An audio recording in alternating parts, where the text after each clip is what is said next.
Yeah, I'm not even going to bother, to be honest. I'm not even going to bother talking about what I've been doing or why I've been away or anything to that effect. Suffice to say, busy, life, etc. Stuff. And generally lack of inclination. I just haven't been bothered, to be perfectly honest. I haven't had the energy to sit down and talk to you. But yeah, I'm feeling inclined to get back into this at the moment. Feeling a little bit rusty, to be perfectly honest. It's, as I say, it's been a long time since I've sat down and talked at the camera for a bit, even though I've got this lovely space to do it from now. This fantastic chair, this awesome fucking chair, which was a gift from a friend of mine. Thank you, Jackie. This is fantastic, by the way. This is my chair. That's my heating system that you could hear growling away over there. Opportune moment. Thank you. Yes, so I don't even know what I'm going to talk about, to be perfectly honest. I just feel inclined to have a go again for the first time in forever. I know one thing that I want to talk about. Transformers. I'm out. Outie. Completely and utterly out. It's not that I don't have any particular interest in them anymore. It's not that at all. It's just that my enthusiasm for them has become somewhat more abstract of late. I'm interested. I still find them fascinating. I still find them fun and engaging, but I'm not interested in the collecting side anymore. It's just not there. I just haven't had the will to do it anymore, and that's not because of any particular thing.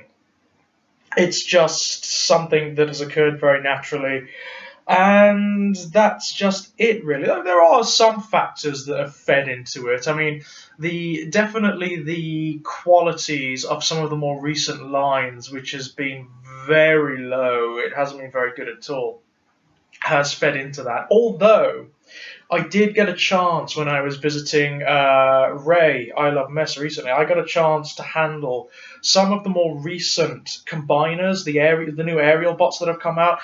Disregard those appalling publicity photographs that Hasbro put out, which make them look dreadful. They make them look appallingly crap.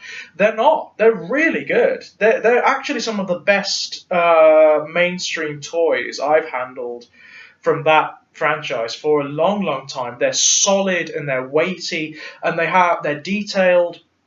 They have lovely transformations, not complex at all. They're very, very redolent of G1, and I think that's very deliberate.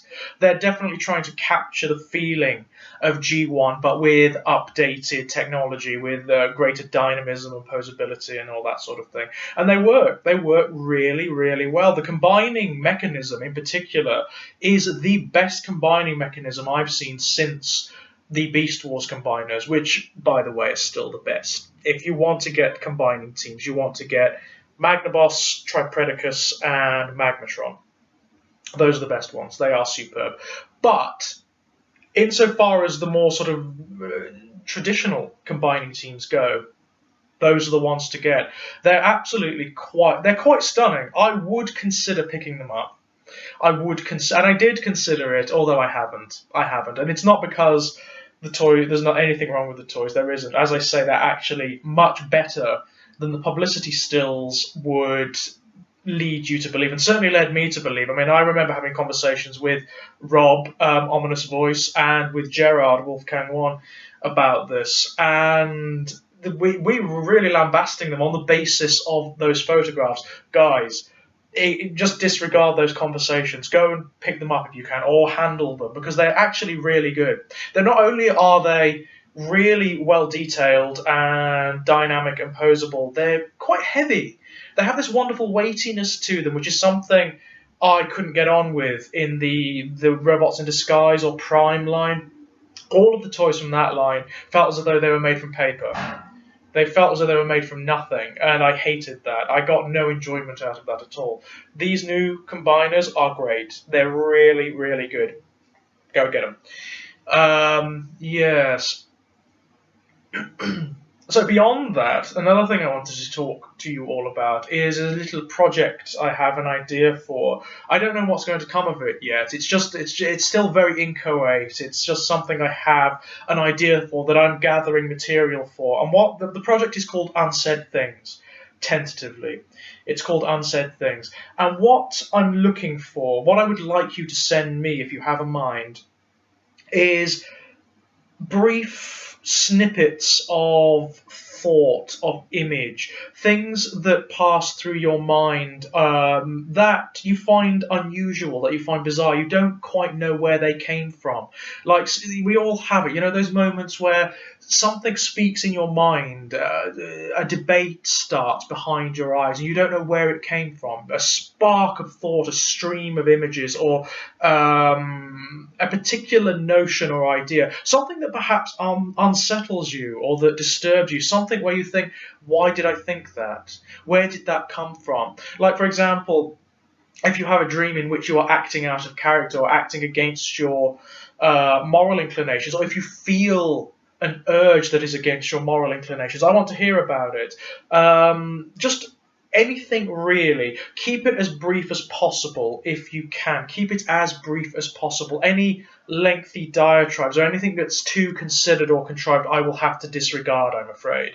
I don't want specific diatribes. What I'm looking for is the absurdity and the strangeness that's in your minds, basically. That's what I'm trying to get out of you. There's an email address below that I've set up specifically for this project. So if you could send an email to the address below with descriptions of these images, these thoughts, even transcripts of the thoughts as they are occurring to you. Maybe it's something that's occurring now. It doesn't really matter what it is. What I think I'm going to do, if I get enough material, is use them as the cause of stories. I'm going to use them as the seeds of stories to create a collection of short stories, of poems, and whatnot. A bit like, very much like Strange Playgrounds, but centered around a different theme, and probably of a very different style as well. I mean, I'm a totally different writer now. I wrote those stories a long time ago. For the most part, I wrote most of them whilst I was still at university. So yeah, I'm a very different writer now. So it'll be interesting to explore not only what you've got inside your heads, but also what I make of it and how I use it and so on and so forth. I'm also going to see if I can get some of my other friends involved, maybe Nick Hardy, some of my artist friends, Grace, to see if I can create images to go with them that are also inspired by by whatever it is you provide.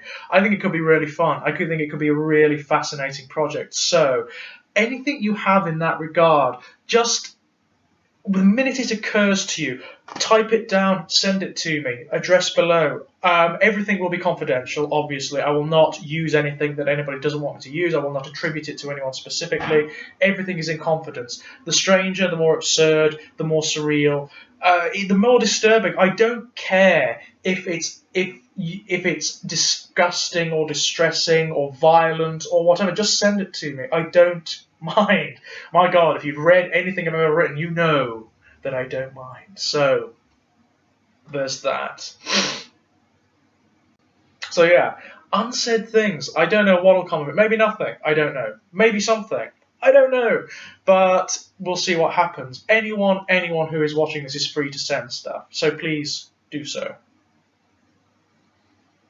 Another thing that I wanted to discuss is, well, you can see behind me. You actually can't see all of it. This is the smallest example of my library, my book collection. It goes all the way over there at the moment, and I still have stuff to bring and put in there. I have loads of books, as you already know. I've been reading a lot lately, underground and independent fiction. I think that the sort of small press independent market is the place to go at the moment if you like the kind of stuff that I like, because by and large the mainstream it sucks. It really does. Thanks to the likes of 50 Shades of Grey, Twilight, and all that stuff.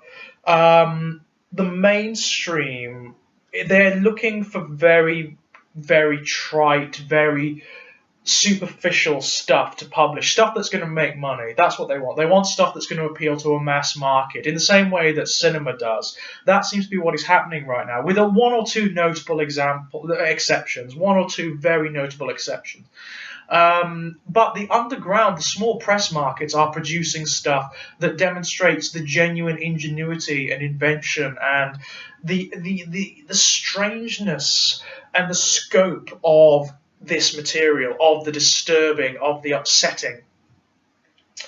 And that's what I've been engaging with a lot lately. There's a collection I read recently which featured my friend Max Booth III, who was the man who edited Strange Playgrounds for me, who basically kind of made it what it was. I mean, without his input, it would have been a very different work. It wouldn't have been as good a work as it is. It wouldn't have been as refined a work as it is without his input. And it's called a Chiral Mad 2. If you find it, you can find it on Amazon or wherever quite easily. Honestly, pick it up. It's a big collection. It's got lots of different stories in it by lots of different writers, and it's organized around the central theme of psychological horror. And that doesn't really do it justice, because that kind of suggests that the material is sort of mundane. Everything happens inside the minds of the characters in question. That isn't the case at all. What it means by psychological horror is that it's really, that's a misnomer. It's not psychological horror. It's the horror of consciousness. It's the horror of perception, really. What you have in this collection are stories that involve the breaking down of the human mind, the breaking down of presumptions of self, and consequently the breaking down of the world, of reality itself. It's really quite wonderful. I mean, it's very rare I get a collection of these stories where I like every story in it. I mean, every single story in it is golden. And there are writers in the collection who I will be following now. I will be following their careers and their output, because I found it so good. And this is what I find quite consistently in underground fiction, this swell of invention, stuff that I haven't read before, stuff that I haven't come across before. There seems to be this popular preconception, particularly amongst people who don't read very much or who don't engage with stories to the same degree, that everything's been told, everything's been said, which is why Hollywood is looking to remakes, why it produces the same turgid, by-the-numbers crap all the time. It's not true. It's just not true. There's plenty of stuff out there. There's plenty of novel and interesting and new stuff out there. It's just that you have to go digging for it. You have to, and I'm sure I've said this before in one of my videos, you have to pare through the shit to find the diamonds. And it's an effort. You have to do it. But you'll find them. They are out there. And that's a wonderful thing to realise. It's a wonderful thing to realise. The sort of opposite of that is something else that I've experienced recently. And I won't say who the writer is, because I don't think that's fair. But I read a book recently by a mainstream writer, actually. A very, very popular mainstream writer. And it's fucking atrocious. It's appalling. And the reason it's appalling... and this guy has a fan base. This guy has a massive fan base. I've never liked his work. What I've found with his work is that he has good ideas. He has decent enough ideas to start with, but then he loses interest, or he doesn't know how to end it. He loses interest, or he doesn't know how to end it. And the conclusions to his stories are almost all universally awful, right? And what bothered me about this book in particular, it wasn't a new one, I think it's an old one from ages ago that I haven't read before. It treated the reader, the audience, as though they were imbeciles, basically. It spoon-fed them everything. It told you what the characters were feeling, how they were reacting to everything, internally and externally, and it defined its own significance for you. And I hate that. I hate that. I as a reader, I hate that. I have a mind to make up. Thank you. I have a mind to make up. I'll decide what the significance of that is. And with regards to character emotions and whatnot, yeah, you need to provide something. You need to provide something, otherwise you've got nothing. You know, you need to provide something that suggests or implies what a character is feeling, but leave it. Don't be too specific with it ever. Don't be too specific, because again, we have minds to make up. You want to demonstrate what characters are feeling. You don't just want to say Chloe was sad. You don't just want to say Chloe was disturbed. It doesn't work. It's too on the nose, it's too simplistic. It doesn't work. Demonstrate what they feel and what they're thinking by how they act and how they react to the world around them and to other characters. Do it through facial expressions, through gestures, and how they react to circumstance. Don't tell me. Don't want to know. It's frustrating. But this book did it all the way fucking through, and it did it in the most simplistic, very passive way. Very passive writing. I will kill you. Okay?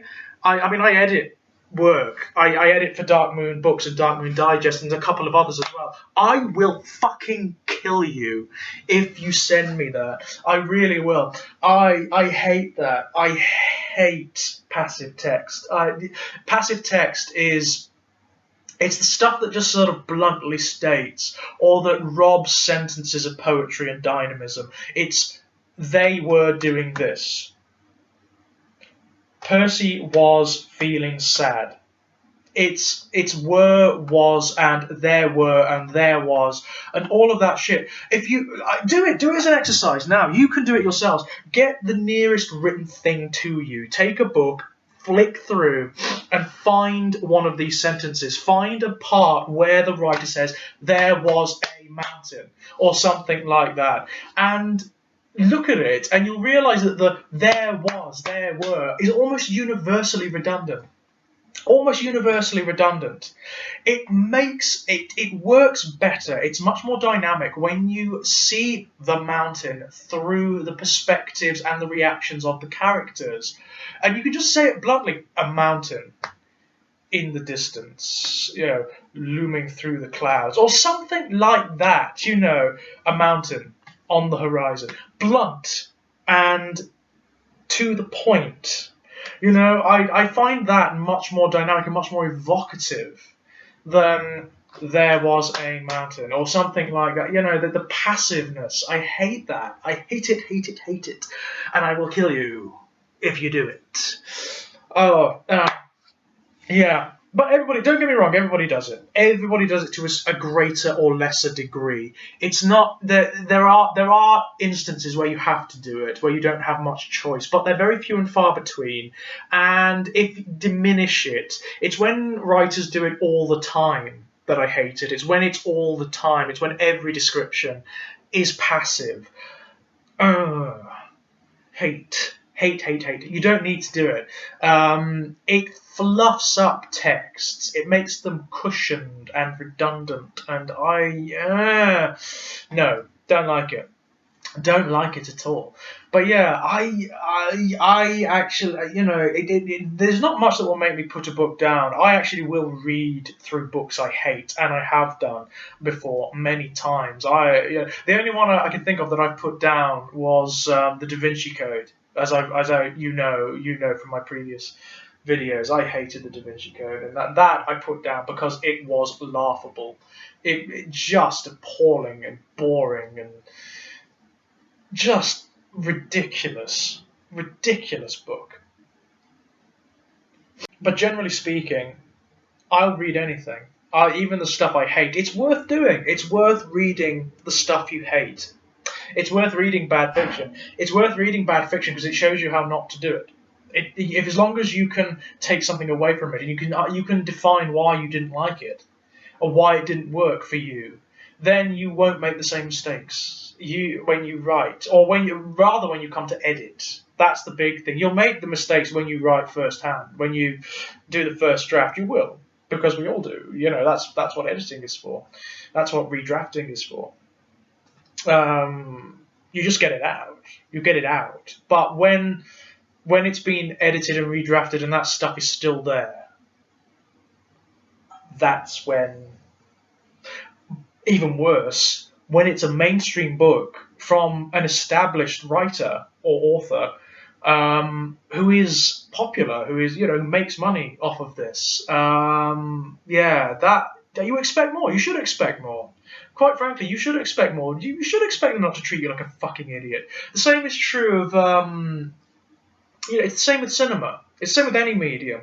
It's why I hate Michael Bay so much. It's why I really detest Michael Bay so much. It's not because he makes silly action movies. Silly action movies can be great. The Avengers is a silly action movie, and it's brilliant. A lot of the Marvel stable at the moment is just silly action films, and they're great. They're really good because they're well put together. They're well shot. They're well acted. The scripts are fairly good. They are well done films. They're well made films for what they intend to be. And that's great. That's fine. Michael Bay's are not. They aim low and they fail. They aim low. They treat their audience as though they don't have a mind to make up. As though it doesn't matter. It just doesn't matter what Michael Bay puts out. It can be as shit as you like, and people will go and see it. And he's right. You know, they're right. People will go and see it, as the Transformers films attest to. People will go and see them, even though they are appalling. Yes, even though they are dreadful, people will go and see them. But they shouldn't. They should think better of themselves. Quite frankly, I did. I mean, I still haven't seen Age of Excretion or whatever it's called. I won't. I won't go and see it. I won't subject myself to it. I have no intention of doing so. Although, that is something else I'm hoping to do for my channel when I've got a little bit more time. I'm hoping to put together some movie commentaries. I've done a couple for Shut Up and Watch This, a podcast out there. If I can find them, I'll put links to them down below. I've done a couple of movie commentaries for the Hellraiser films. We've done 1 to 4 thus far. And for Final Fantasy Advent Children and for Akira. And there may be some others, I can't quite remember right now. But yeah, I've done a couple of movie commentaries and really good fun. What I'm hoping to do is put some together for this channel. And the way they'll work is, obviously I won't be uploading the movies to this channel because I will get sent to hell. The way that will work is they will assume that you out there in YouTube land have a copy of the movie, or have the DVD, or have it on Amazon or Netflix or something, and you can watch along whilst we give our commentaries. I'm hoping to get some other people involved in this. Gerard, Wolfgang 1, Gerard, I would love to do a Prometheus one with you, sir, and you, Rob. Ominous Voice. I think we 3 should do a Prometheus one. I think that'd be great fun. Simply because it will give us a chance to rip the movie apart, to rifle through its guts and strew them around the place. I think it's worth doing. I think that'd be great fun. So yeah, that's another plan. For this channel at some point. Hopefully soon. Hopefully soon. So yeah, Unsaid Things. If you have inclination, go send me stuff. Strange Playgrounds, my short story collection, is still available both for download and via hard copy, via Amazon and Barnes & Noble. If you feel inclined, go purchase, links below. I don't take any money from that, by the way, so it's not a matter of give me money, give me money, give me. I don't take any money from it. The money from it goes to charities. The last lot went to the Trussell Foundation, I believe, who are involved with food banks here in the UK. The previous lot went somewhere else. They went to I can't remember who it was, but it was a charity that helps out homeless LGBTQ people in London, I believe, and around the UK. So yeah, this is not it's not a money thing. I don't need money from it. I'm quite happy. I'm okay with the money I make from my care work at the moment. I just want people to read the fucking thing. Yeah, I just want people to read it and enjoy it and be disturbed by it. And just, if you have read it, by the way, if you have read Strange Playgrounds or anything I write, please send me feedback. Write a review on YouTube, on on Amazon or wherever you got it from. Do a YouTube video or something, or send me feedback. It's all good. It's all good. I can use it. Whatever you think, I can use. I can use to improve. I can use to better myself, which is a good thing. It's a never-ending project. I'm afraid this one. It's gonna happen. This is going to be occurring from now until the day I die or am unable to imagine things or scribble them down, which will hopefully be a little while away yet. So yeah. Hope you enjoyed, and I'll be back very soon with something a bit new for my channel. Bye bye!